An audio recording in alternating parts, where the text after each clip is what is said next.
Persona fans, and welcome back to Trinity Soul Tuesdays, the show where I cover an episode of Persona Trinity Soul every 2 weeks and encourage you all to watch along with me. When we last left off, we had a sizzling hot beach episode.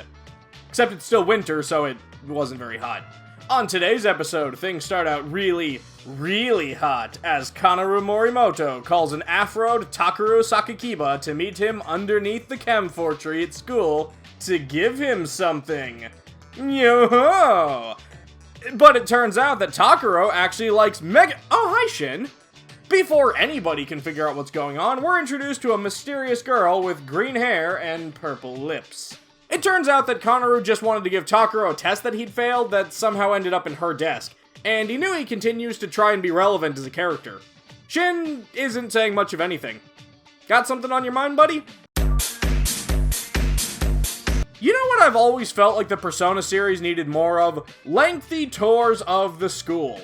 Well, Trinity Soul is happy to deliver, and Pokemon Red, Green, and Blue versions go to the home ec room, talk about the human anatomy model from the science lab, some other stuff, more about the human anatomy model. They really want us to know about this human anatomy model. It's battery powered.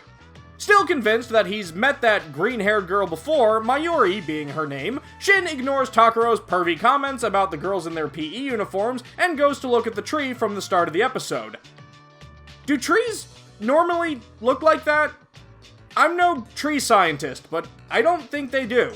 That evening, Megumi heads home, and Kanaru asks if Mayumi wants to hang out, maybe? Nah. And then she falls over. Perhaps she's a little low on beta-carotene right now? The next day, well, Megumi puts it best.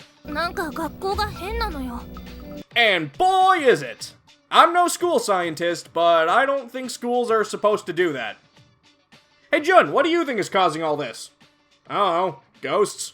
It's just not Persona if you don't have at least one character afraid of ghosts, but credit to them for actually making it the protagonist this time around.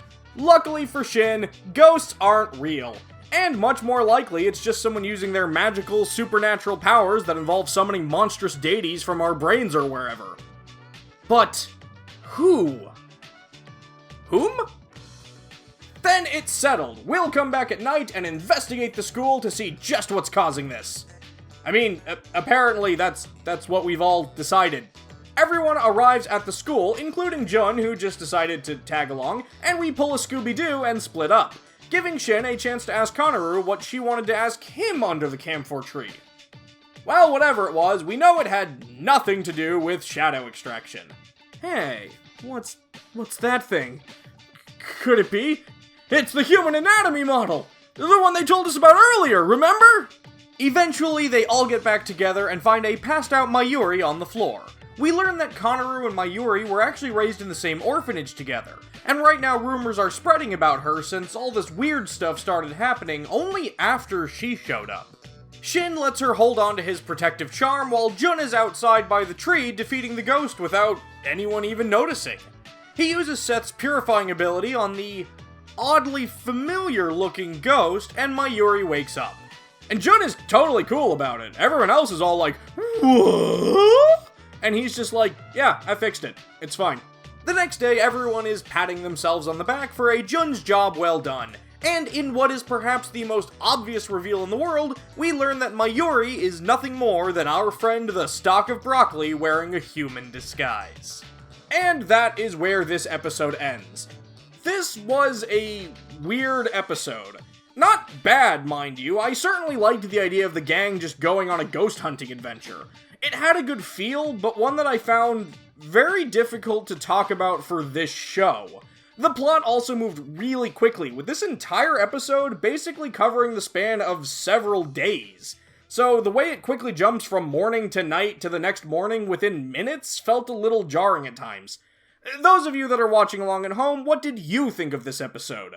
Let me know in the comments below, and I'll see you all again in 2 weeks. But for now, so long. On the next episode of Trinity Soul Tuesdays. I am thou. Thou art I. Thou hast acquired a new vow.